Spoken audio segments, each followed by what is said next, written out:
গ্রুপটা ছিল আমি, আমার হাজব্যান্ড আর আমার দাদা আর বৌদি ভাইয়ের যাওয়ার।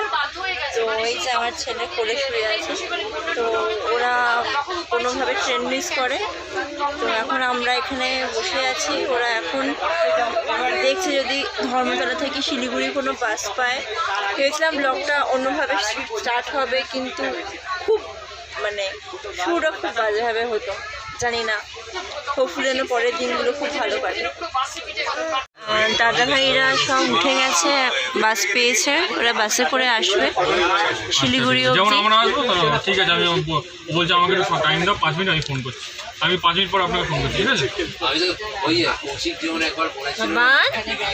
এই যে এই যে এই যে এই যে এই যে এই যে এই যে তুমি শুয়ে আছো ট্রেনে। কি করছো তুমি? কি করছো তুমি? চুষু খাচ্ছো? তুমি খাবার খাচ্ছ না? কেমন লাগছে? আমাদের ট্রেন ছেড়ে দিয়েছে জয়দার মিনাবন্দি। ট্রেন মিস করে ওরা এখন ধর্মতলা থেকে বাসে করে শিলিগুড়ি থেকে ডাইরেক্ট আমাদের রিসর্টে হয়ে উঠবে। Good morning. এখন ঘুরিতে বাজে 7টা। আমরা অলমোস্ট পৌঁছে গেছি, আর 2-2.5 ঘন্টার মতো লাগবে। আমরা প্রায় 9টা থেকে 9:30টার মধ্যে নিউ মাইল জাংশনে পৌঁছে যাব। দেন ওখান থেকে আমাদের জন্য গাড়ি আসবে, গাড়ি এসে আমাদের রিসিভ করে রিসর্টে নিয়ে যাবে।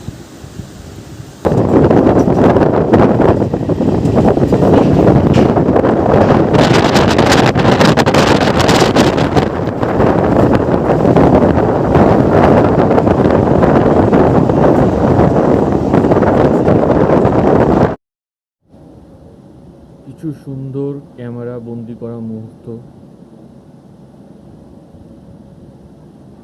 ভাবিন যখনই ফটো তুলছি পুরো ক্যামেরার দিকে ফোকাস করে আছে।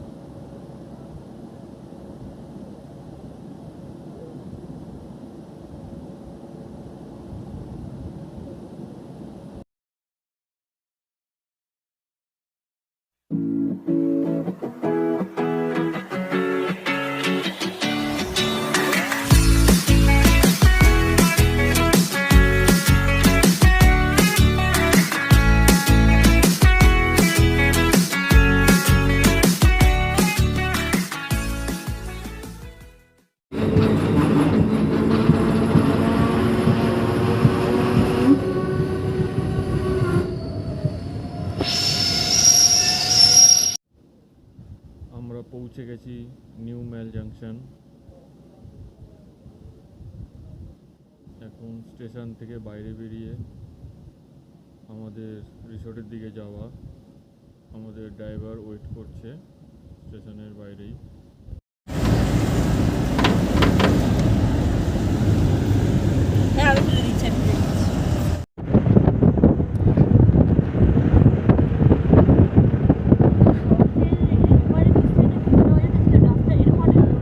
এখন চলেছি আমাদের রিসর্টের দিকে, গরুমারা।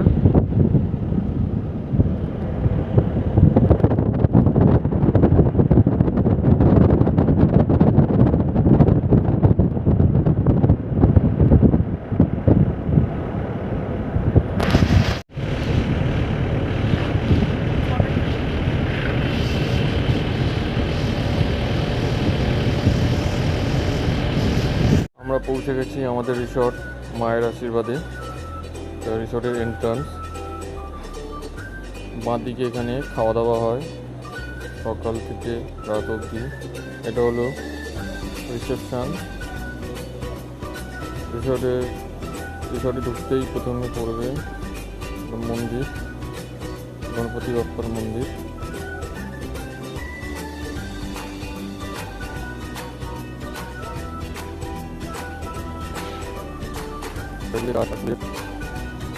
দিয়ে সাজানো রিসর্টটি।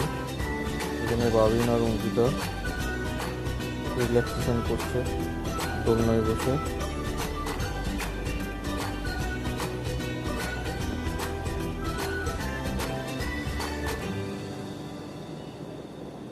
বাইরে এগুলো বসার জায়গা, দূরে ওখানে আরেকটা রিসর্ট। এগুলো হলো কটেজ।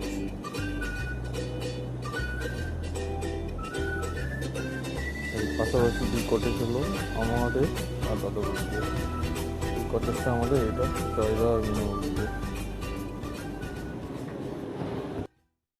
গরম গরম ফুলকো লুচি আমি খেতে শুরু করে দিয়েছি, অঙ্কিতাও খাচ্ছে। অঙ্কিতা এখন আচার খুঁজছে।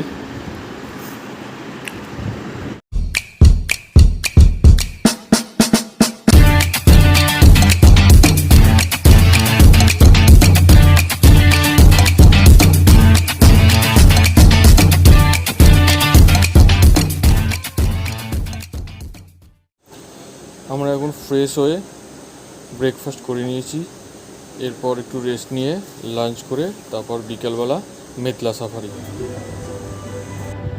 এসে হামপুর পটি হয়ে গেছে, এখন হামপু ফিট করছে, হ্যাঁ স্যালাড খাচ্ছে, কিন্তু হামপু খেতে চাইছে না।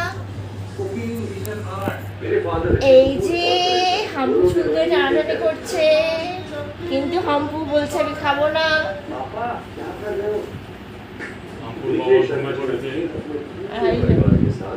হামপু পাপা লাঞ্চ খাচ্ছে। আমরা এখন লাঞ্চ করে বেরিয়ে পড়েছি মেতলা সাফারির উদ্দেশ্যে। দেখা যাক কী হয়, সাফারিতে কী কী দেখতে পারি।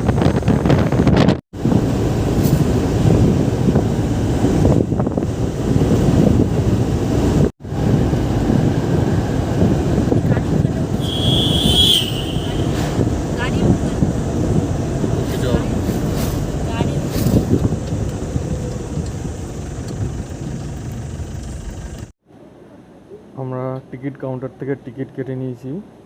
কত কি লাগলো বলছি, সেটা হলো আমাদের পার হেড 120 টাকা করে টিকিট নিল, আর 300 টাকা গাইড চার্জ, আর পার হেড 60 টাকা করে মোষের গাড়ি করে নিয়ে যাওয়া হবে, তার চার্জ নিল।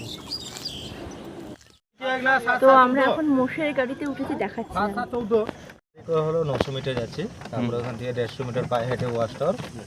যখনই ওয়াচ টাওয়ার উঠবেন না, ওখান থেকে দেখতে পাওয়া যায় যেমন সলপিট করা আছে। সলপিট হলো সন্দক লবণ আর গোলা গুড় দেওয়া আছে।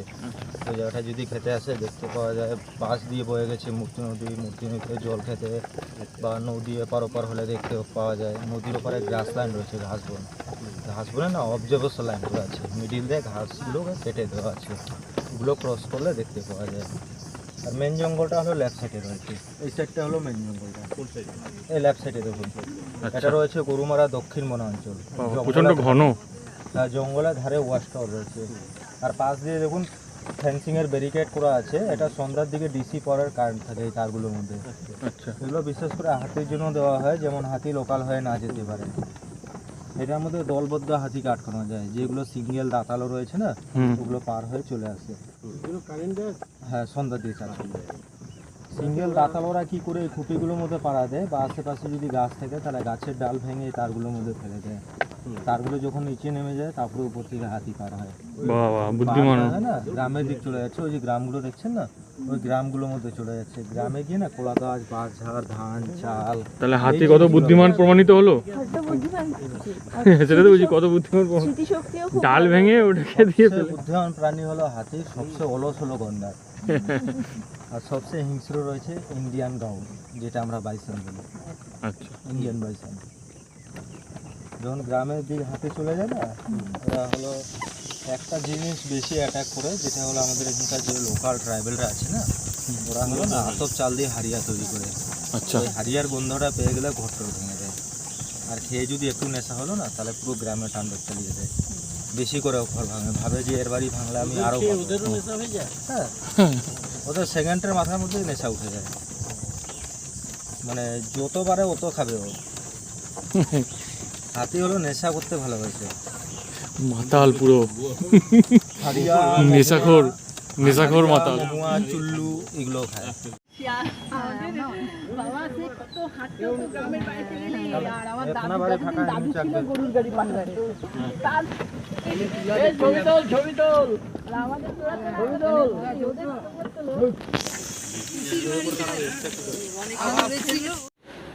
এই সাফারিতে আমাদের সঙ্গে জয়েন করতে পারিনি জয়দা আর মিনা বৌদি, কারণ তারা এখনও এসে পৌঁছায়নি। তাদের আস্তে আস্তে বিকেল 5টা সাড়ে 5টা বাজবে। এখন বাজে ঘড়িতে 4টে থেকে 4:30 হবে। তো জয়দা মিনাবতীর সঙ্গে ডে 2 থেকে আমাদের জার্নি শুরু হবে। আমরা এখন আছি ওয়াচ টাওয়ারের দিকে। বিহান অলরেডি ঘুমিয়ে পড়েছে। হ্যাঁ, এটা গরুমারা দক্ষিণ। এই পাশেরটা হলো নদী আছে, মুক্তি নদী। এটা গরুমারা দক্ষিণ। তো বসার জায়গা আছে।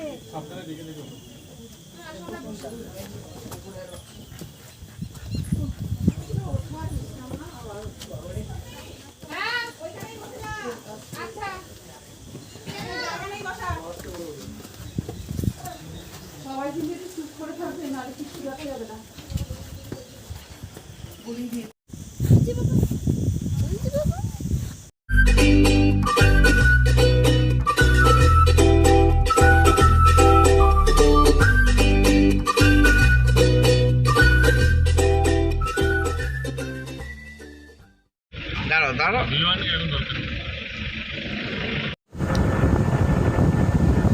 Good morning. আজকে আমাদের ডে 2। আমরা সকাল সকাল 7 পয়েন্ট সাইট সিনে বেরিয়ে পড়েছি। চলো আস্তে আস্তে দেখা যাবে কী আমাদের 7 পয়েন্ট সাইট সিনের মধ্যে রয়েছে।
আমরা এখন রয়েছি অ্যাপেল স্টোন রেস্টুরেন্টে। এখানে আমরা দুপুরের খাওয়া দাওয়া করব। এটা পড়বে হচ্ছে ঝালং এবং বিন্দু যাওয়ার পথে। খাওয়া দাওয়ার খুবই ভালো।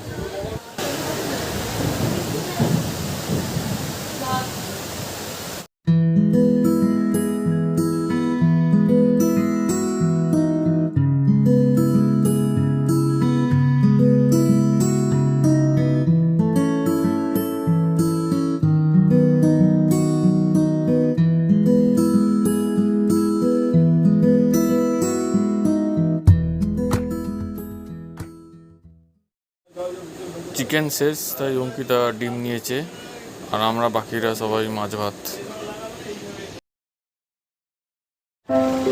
তো আমরা এখন ড্যাম দেখতে যাবো। ওই সাইডটা হচ্ছে ভুটান।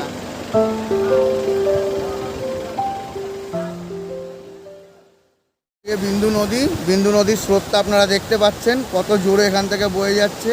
আর এই বিন্দু নদীটা পার করলেই ওপারটা পুরো ভুটান। এটা পুরো এদিকে ভুটানের পাহাড়গুলো, আর এদিকে হচ্ছে গিয়ে আমাদের ওয়েস্ট বেঙ্গলের পাহাড়। বর্ডার হচ্ছে বিন্দু নদী। আমরা এখান থেকে নেমে আসলাম। আর এখানের লোকাল ক্যান্ডিগুলো বেশ ভালো খেতে। হ্যাঁ, খুব ভালো খেতে। যাওয়ার সময় কটা আরও টেস্ট করবো আর নিয়ে যাবো।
আমরা এখন আছি ডালগাঁও ভিউ পয়েন্টে।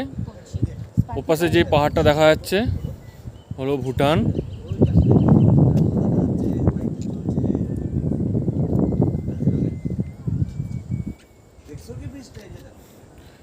জয়দা বলছে ও ভুটানি হয়ে গেছে। আমি তো কেন? ভুটানি, আমার কেন 6টা ভুটানি? 22 টাইম। কোথায় 6টা 22 দেখা যাচ্ছে? দেখো আর 6টা 22। আর আমাদের ইন্ডিয়ান টাইম কটা? এখন ইন্ডিয়ান টাইম হচ্ছে গিয়ে 5টা 50 52। 5টা 52। আর সব থেকে বড় খেলা দেখো, দেখবে সবাই, এ দেখো দেখা যাচ্ছে তো, মোবাইলটা দেখো, সরো সরো সরো। আমি সেটিংসে গেলাম, ডেট অ্যান্ড টাইম, এবারে যেন মিস না হয়। গেলাম date and time, automatic off করলাম, ভুটান টাইম জোনটাকে চেঞ্জ করে আমাদের রিজনটাকে ইন্ডিয়া করলাম।